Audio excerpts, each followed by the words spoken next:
So, my father was never part of my life.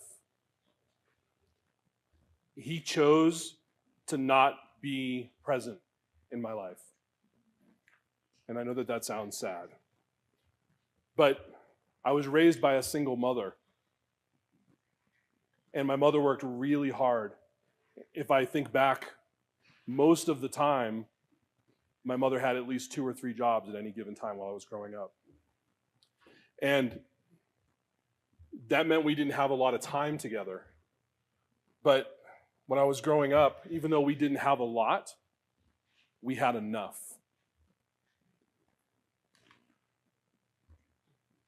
We had this one thing, though. It was called table talk. This is actually my kitchen table from when I was a kid. Found it in a scrapbook. And it would happen anytime that my mother and I would get the opportunity to sit down and eat a meal, or we would just sit there and talk. And sometimes we wouldn't say anything. But that time, although rare, didn't matter what we talked about because she was always there. She was present. And I learned a lot of my lessons and the greatest things of my life that have made me who I am today at that table.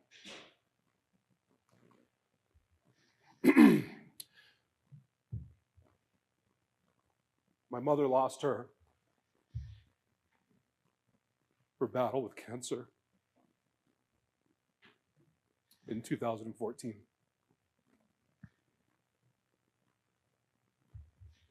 And even though that time for me since then has been lonely, I carry her in my heart. You see, I am her legacy.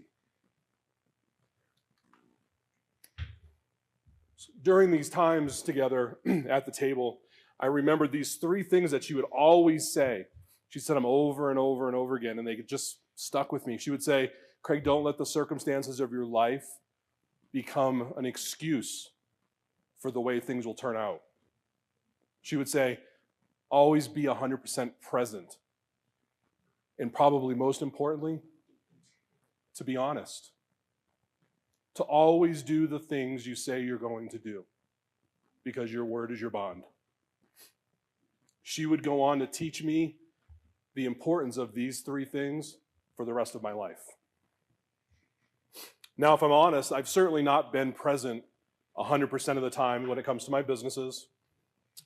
And I would imagine if we were all honest with ourselves, we could all probably say the same thing, right?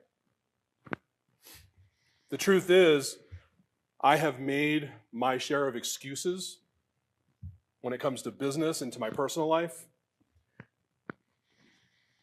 But I never remembered my mother saying anything about it being okay to make excuses.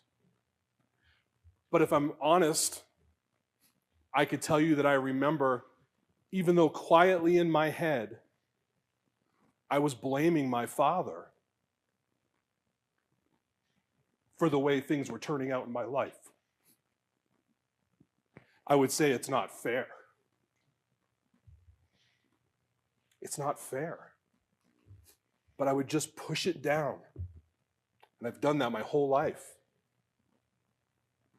And if I'm being transparent, honest, as a father now, I have even caught myself from time to time saying to my kids when things didn't go their way, life's not fair sometimes.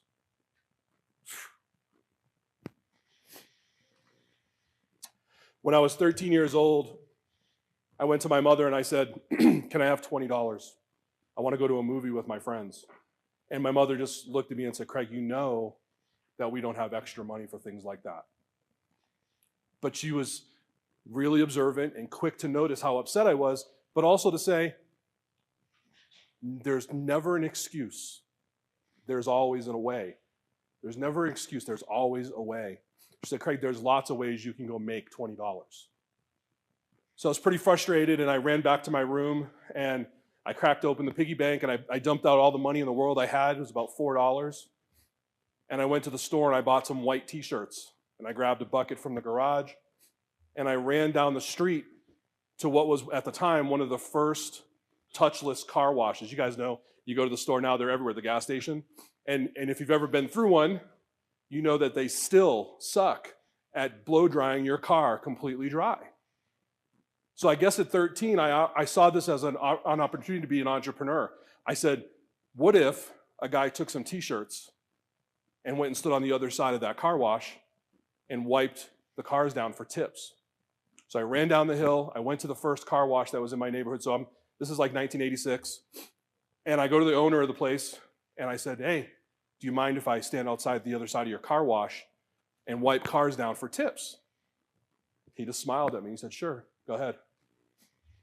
So that's the car wash, the actual car wash. I went back in April of last year and took pictures. I was with my oldest daughter, and I wanted her to see where things kind of started from a business standpoint. And so we stopped in there and took a picture, and the owner is still there. So I made $80 that Saturday afternoon. $80 in 1986, wiping cars with t-shirts. I'm pretty sure it was at that moment I became an entrepreneur. I don't even remember having a name for my business, but it was successful. My first business was successful. Now, fast forward, I've of course started 14 other businesses in my lifetime since then. And I will tell you that they've not all been as easy as wiping a car, and they certainly haven't been as successful by whatever standards you would measure the success of a business. But I was bit. So I want to share with you in my remaining time some of the lessons my mother taught me around that kitchen table, because it plays a huge part in how I work with people as a business coach now. The first one, of course, don't make excuses. Don't make excuses. I know how easy it is to make excuses. We all do it. We all have them, and so I'm going to prove it to you. You all got a great notebook from Michael. I want you to get a blank page and something to write with real quick. We're going to take about 30 seconds, and I want you to write down your favorite excuse or excuses in your notebook. Go ahead, I'll wait.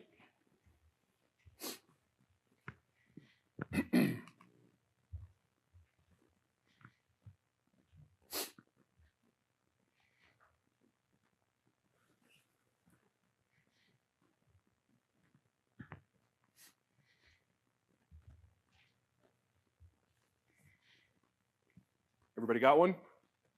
So real quick, just yell them out. What's some of your excuses? I don't have time. You don't have time.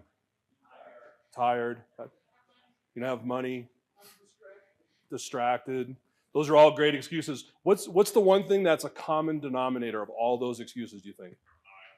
That's right. You're the excuse. You're the common denominator. See, after having my mother having her 8 kids from my father, previous to having me, she raised those kids only to find out that she wanted to have one of her own. And after 2 miscarriages, a stillborn, and one that died about 6 days later, the doctors emphatically told her, no chance you're going to try to have another child. Don't do it. It could kill you. But you see, my mother made a choice to not make an excuse, to not use the experiences of her life, the circumstances, in regards to a decision for something that she desired so much. If she had made an excuse, I would not be here talking to you. I represent the person who taught that lesson and personified it every day. I recall a quote from a coach named Tammy Booten. She said, excuses are the stepping stones to failure. It's powerful. If you're honest with yourself, you'll ask, where are you making excuses in your business? Where are you making excuses in your personal life? How are those excuses preventing you from scaling your business or growing relationships to the level that you deserve, that you desire? And get rid of those. Point number 2, be 100% present in everything that you do. This is one of my favorite topics when I talk to people as a coach, because everybody, if you've noticed, seems to be focused on the next thing. It's always the next call, the next meeting, the next sale, the next milestone for your business. I remember this one time, I was sitting at that same table, and I said to my mother, I can't wait to grow up. I can't wait to grow up so I can do all of the things that you get to do. Right? I heard that chuckle. She was so quick.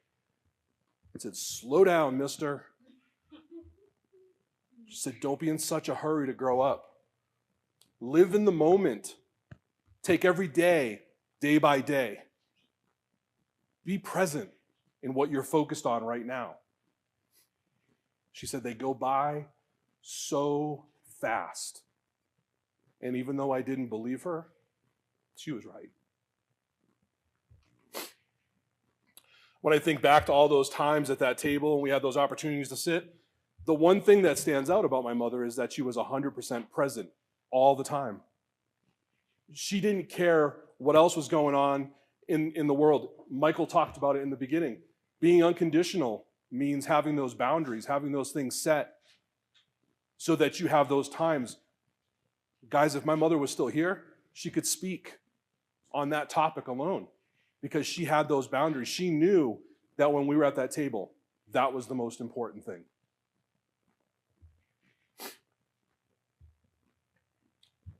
When you're 100% present about everything about you and what you're thinking and what you're feeling and what you're focused on should be what you're doing at that moment. Trust me, those that know me, I completely understand what it means to be not focused in the moment. I'm constantly in my business looking at the next thing. When we're not thinking about what happened before the meeting or what's going to happen after the meeting, this beautiful thing happens with you and your clients, your customers. You're completely connected in that moment, and they feel that. Several people have said that today. Maya Angelou, one of the most famous quotes I know of, I've learned that people will forget what you said, they will forget what you've done, but they will never forget how you made them feel. Everybody's walking around with that invisible sign that says, pay attention to me. I need your attention. If you want to succeed in your business, develop that skill. Be present in the moment. So a little tip for you guys, because I like to give stuff away and add value, right? Feel free to scan this QR code right now if you want. I find as a busy person, as an entrepreneur, that it's good to have a tool of some sort where you can help keep track of all the things you have going on. Now, we all have calendars and notebooks and things like that, but this tracker is my gift to you. It's something free. You can download it right now, and it will help you if you use it. It'll help you in your business to show up and to be more present. So where in your business are you not showing up? 100%. Think about those things.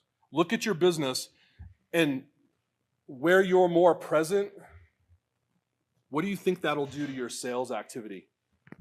What do you think that'll do to your relationships? What do you think that will do for your employees, for retention, making the culture a place where people want to be? Final point. Oops. Do what you say you will do. I live by this, guys. Those of you that know me in the room, watching on the stream, if you've ever done anything with me, I will never tell you that I'll do something if I don't intend to do it 100%. It's just so important. My mother used to say, and I'm sure you've heard this, your word is your bond. When you speak, Make sure people know that you mean business and that you will follow through. Part of my, and someone said this earlier, my selling proposition is that I'm always going to do what I say I'm going to do, and I'm going to do at least what I said. Most of the time I'll do more. And here's the important part. I always do it in the time period that I said I would do it in, because that's critical. Following through is much harder than it might seem. And that's why people often fall short. Because people, let's just be honest, are lazy. It's easier to cancel a meeting, to not follow through on an appointment, or something that you said you would do with a business or for a business, that referral you promised to somebody, but you slipped your mind. Doing what you say you will do is how you will become known as an entrepreneur. And once you screw it up, you will never be able to undo this point. Your reputation is attached. So I have 5 simple tips. Really quickly, going to go through these that will help you follow through and do what you say you're going to do. Write these down or take a picture of the screen when they're all up, because I think my time just dropped out, or did it just go to sleep? Okay. Number 1, saying yes is a contract. When you say yes to something, you're making a commitment, whether it's verbal or in writing. So saying yes is a contract in business. Saying no, equally as important. It means that you respect yourself and other people. So don't agree to do something if you really can't do it. Saying no, it's okay. Keep a schedule so you can forget about it until it's time to do it. That plays back to the second point of staying 100% present in the moment. And of course, being honest. All of these things are about being honest. And doesn't it just make things easier? I tell my kids all the time, if you just told the truth the first time, you wouldn't be in trouble right now. Just be honest. Then you don't have to remember the things you lied about. And guys, when you don't do something you say you're going to do, it's a lie. And it also makes you more productive. And finally, don't make excuses. I think everybody in this room knows in business, when things don't go right, you have an opportunity to do one of 2 things. You can either BS your way through it, which is lying, by the way, the opposite of being honest, or you can just offer to do something that's uncomfortable for most and just do what you need to do to make it right. Repair the damage that's there. So I'll close with a quick story. I have a client I've been working with for quite a while, and week after week we would meet, and she was doing the things that we'd had to do, and I would always end a session with homework or some kind of an assignment between our appointments. And I noticed at some point that she stopped doing the work. It just kind of started to taper off. And so it was starting to bug me. And so I just said, hey, I've noticed you haven't been doing the work. What's going on? Because I care. And she said, I've been getting ridiculed by my family. They think it's a waste of money. They think it's a waste of time that I have a coach. I'm paying somebody to help me with my business. It was a challenging moment as a coach. I said, what do I do here? What do I do? I gave her more homework. It's the teacher way, right? I said, here's what I want you to do for your homework. Tonight I want you to go home. I want you to schedule a meeting, a formal meeting with that family member. And I want you to address this concern. You need to meet it head on and ask them why they're saying the things that they're saying about your life. She came back the following week. I asked her how it went. She was excited. She said, I'm so glad I did that. I feel so much better. And I said, well, how did it go? And she said, they totally beat me up. And this totally pounded on me. And I said, well, how do you feel? And she said, I don't give a crap what they think about my life anymore. I don't care what anybody thinks about what I'm doing with my business. It's my business, and I'll decide where the value comes from and where the time comes from and where I waste my money, in your words. And I told her, I'm so proud of you because you are now no longer letting someone else's opinions or perspectives define your potential for your life. you're now back in the driver's seat. So where are you letting other people control your life? Where are the perceptions driving you to make decisions that aren't really what you wanted to do? I remember when I was a sophomore in high school, so just a year after the car wash endeavor, I got pulled out of class. I got pulled out of class and my guidance counselor said to me, I'm surprised you're here. And I said, why is that? And she whipped out this obituary. And I looked at it and I kind of understood. And she said, is that your father? I said, yeah, it looks like him. See, she didn't understand why I had no reaction whatsoever. I guess I didn't know how I was supposed to feel in that moment. And it's like this. I've realized how I feel now today about that situation. My father has no control over my life. I wasn't going to let him dictate, or in my mother's words, use the circumstances of my life to make an excuse for how my life would turn out. I went back to class, and I realized all he did was give me a reason to be a better father than he was. So I am now the father of 5 children, 4 daughters, a son, a grandchild, and as of this talk, a potentially next grandchild coming. I chose to be 100% present. This is part of my family. I'm going to skip to where it really is important for me.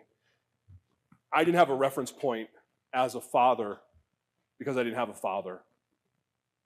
But what I want you to know is that I figured it out.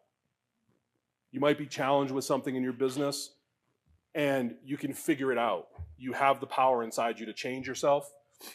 And I want you to know that it all starts with you being honest with yourself. Don't be anything but unconditional when it comes to your business. Thanks.